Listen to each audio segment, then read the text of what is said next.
All right, we're moving into putting in the panels. It's close to the last step here. So the first thing you want to check is, again, because of the differentiation in the vans, you're going to want to mount this vertical rail, and you only need to set a couple of screws and set it tight. You're going to want to line up the center hole first and kind of bend it in. Doesn't take a whole lot to bend it with your hand here. And set one of these screws in the center here, and set your this one right here that's perpendicular to the horizontal. And the reason for that is if this is a little bit long, then you'll want to trim this horizontal track off the back just a little bit. This one seems to be lining up pretty good. Once you've lined it up and you've confirmed that this is fitting properly and it's not overlapping, or if you've had to trim it, go ahead and trim it, make sure it fits nicely. Remove the two screws that you put in here to hold it in place, and set it aside for this one panel to fit. After this lower panel goes in, you can then install this vertical track, and you're just going to leave it a little bit loose so that the panels can slide behind it. Now, in installing the lowers, you do have your electrical outlet ports here, and what I like to do is put a USB and a 12 volt in both of these holes, one in each. But it's really up to you how you want to configure the USBs and 12 volts that you have. I've just found that one of each in each of the double slots is the most convenient. So you're going to put them through. So once you've got your USB and 12 volt installed, you can go ahead and plug these in. They are marked with positive and negative in the backs, and you've double checked to make sure that your black negative and positive are on the right sides of the USB and 12 volt outlets. Go ahead and slip this underneath a loosely installed horizontal track.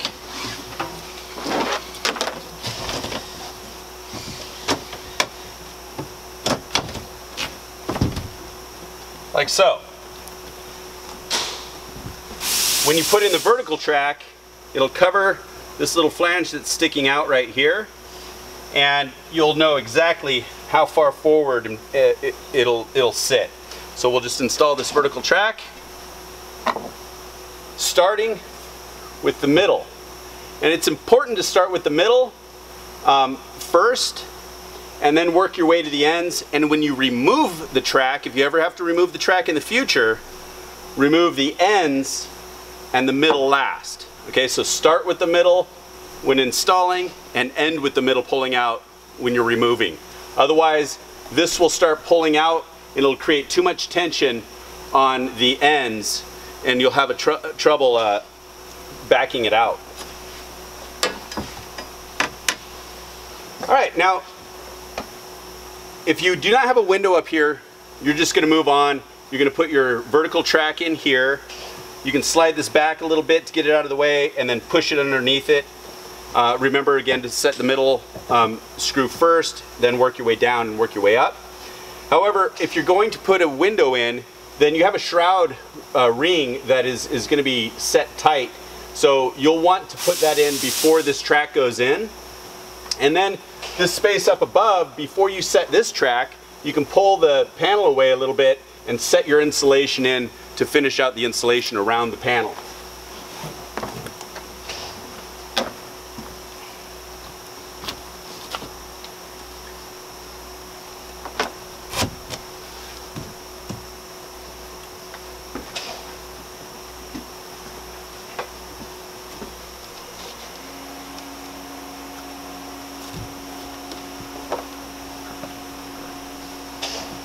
And now you're ready to set your top track. And again, you're just going to leave it a little bit wobbly because you're going to put another panel in on top. But we're going to now go ahead and put our vertical rail in here. And Nathan, if you don't mind helping me with this guy.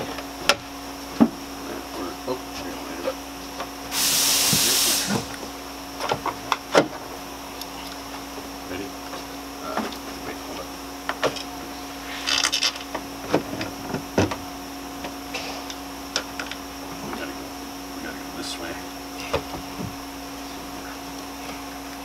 There we go. And then down a little bit. That doesn't fit the clutch. Flush over here.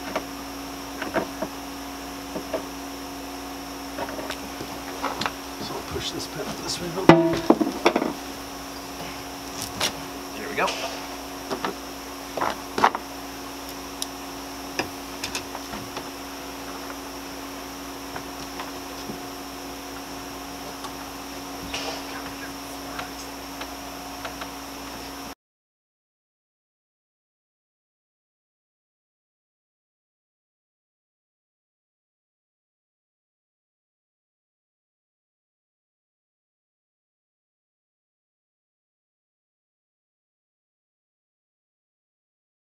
All right, one thing I failed to mention is that these are also stamped on the back, and the track number will actually coincide with the number that is etched into the A-frame. So for instance, this says S2 because this A-frame piece is S2, while this says S8 for here because the A-frame underneath is also S8. So that's how you know where they go. And the holes will only align up when they're flipped in the correct position. So it's pretty straightforward. You're just going to put the part number on top of the the A-frame part number. So that's the system, and it just continues throughout the van. The panels are pretty obvious where they go, but they too are labeled, and there's a key that comes with the panel box, so you'll match the key to the panel label. So I like to work from the bottom up, and you'll wait on putting that Z-line vertical wall bracer or track in. You'll wait on that vertical track until it's the last piece that you put in. Okay, so that way you can slip the sides in and drive them back into this back channel here. Outside of that, it's really obvious system. These are the top walls versus the ceiling, and they're all labeled according to the key. So we're just going to go ahead and do the install, and you'll be able to follow your key set to do the install yourself. All right.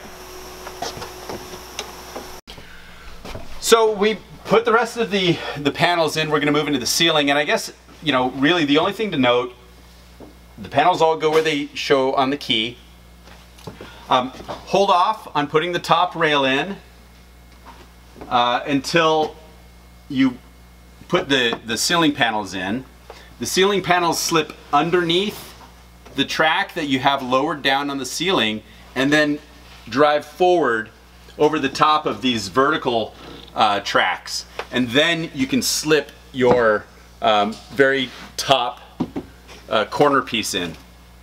The other thing to note is you're going to start with the front panels and work your way back. So you're going to put in this front panel in the ceiling and drive it forward so it bumps into the headliner.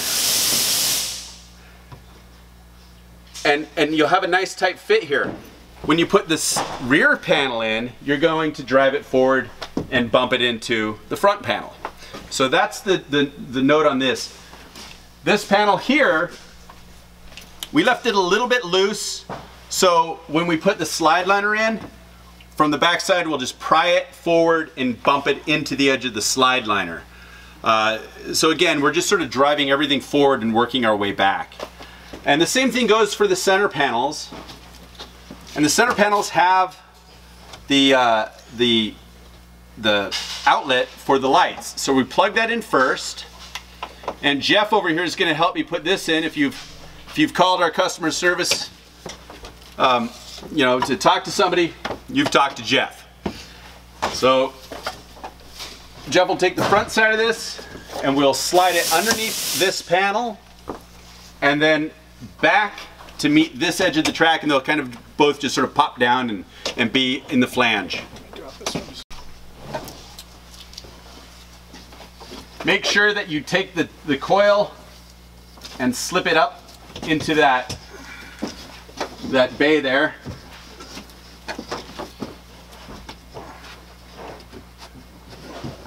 Totally got it there. Ready? Yep. Okay, and we gotta rock this forward. If this is wobbly, you're going to want to rock it back like this, and it'll give it enough space to slip in there. So after putting the front panel in, you're going to put your cross track in, and then slip the panel underneath this part of the track, same process, and drive it forward to the front edge of this floating middle track. Suck up the middle track, and then you're ready to suck up the rest of the track here and tighten it up. After that, you'll be able to, again, use your tool that you're tightening the bolts with to find these floating nuts and set them, and I'll show you those after this.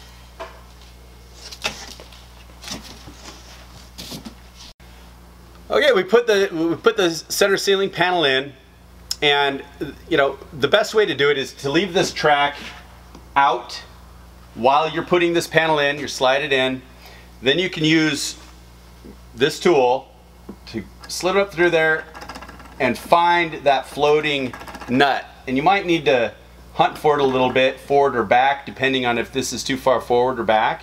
And then once you find it, you can actually kind of use the tool to center this panel. It'll slide a little bit if you haven't cinched up the edges, and you'll know that that's where the set screw will be able to catch it, and then you'll be able to tighten it up. Before you tighten it up really hard, make sure that you set this center track in, and that the front edge of this panel is covered by it. So you can go through and basically allow this top panel to move a little bit to adjust it to be perfect. So with that, we're going to move over and show you how the slide liner goes in, and then double check that this is bumped up against it. This is the slide liner. It is a molded piece that's going to cover this whole trim out area, and what we want to make sure is our track is still a little bit loose. And the first thing that we do is pull the weather stripping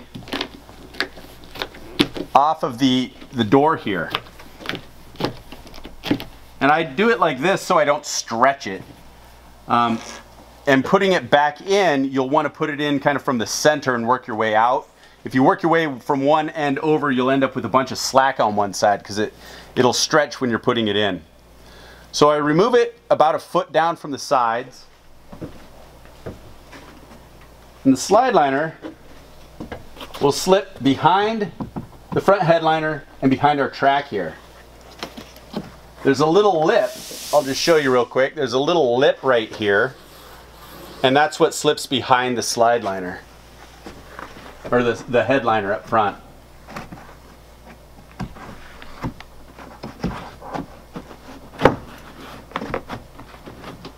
So once it's behind there, I'm going to move it now underneath the track.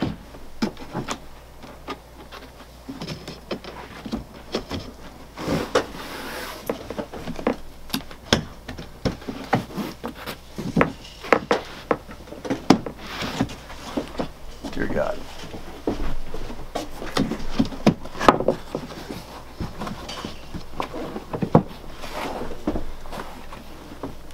And now that it's up in place, while you're supporting it, you can check your seam here, make sure you're tight. Go ahead and grab the center of your weather stripping.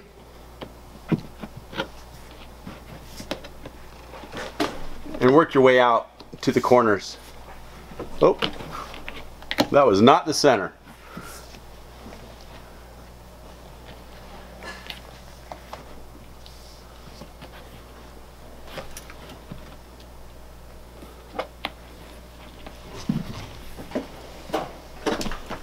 Okay, once you've put the slide liner back on, or the weather stripping back on, there's a flange on that weather stripping.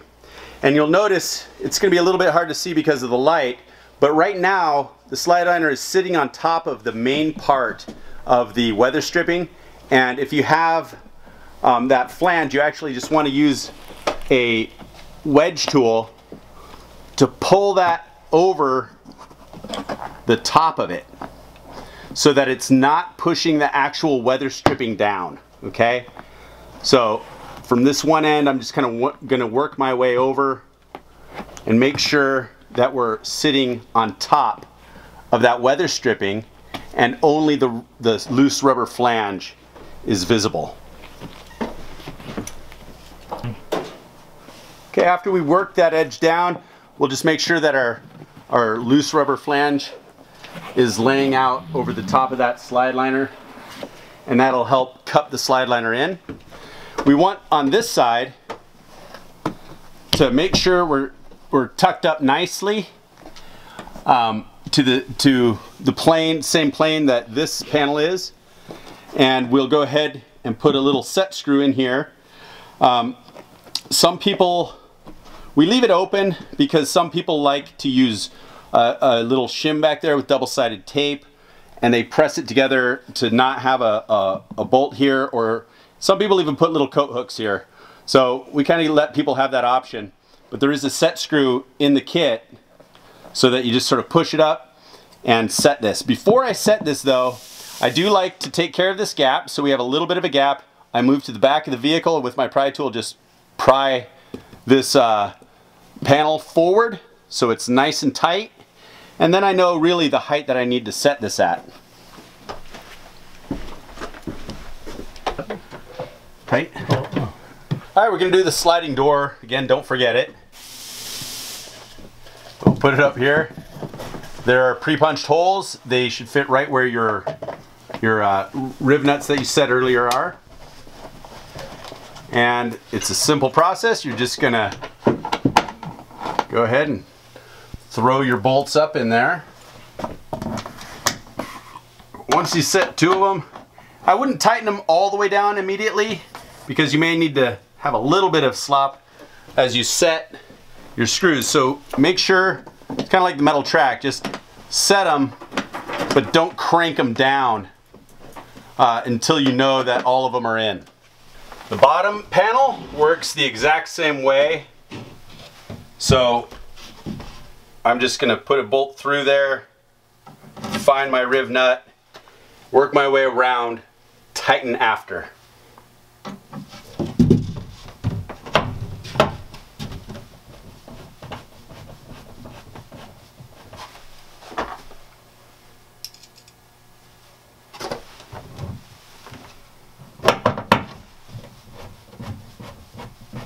Once the two are set, I pretty much just go with it. Rear doors, same thing as the slider door. You're just gonna I like to put my bolt through first so I can see where my rib nut is. Get that first bolt in, loose, and work your way around. Now, if you have the crew van, you'll have the OEM panel on the bottom. So you just snap that back on, but if you have the cargo van, it comes with the panel that'll cover the cargo area. They all work the same way.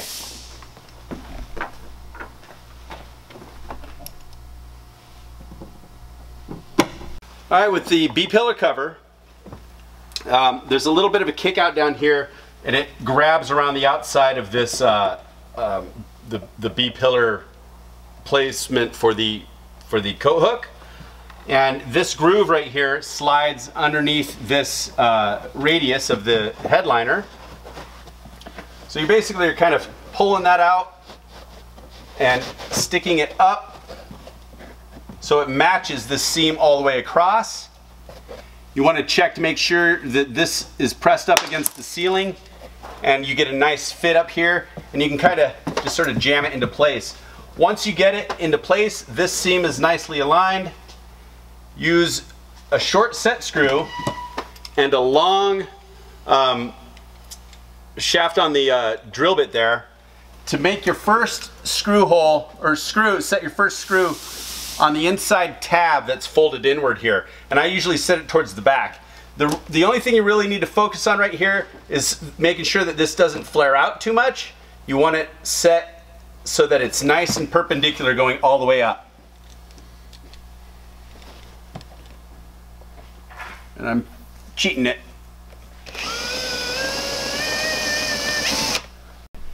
Once you set that screw, you're going to place 2 more along the back tab that's folded in.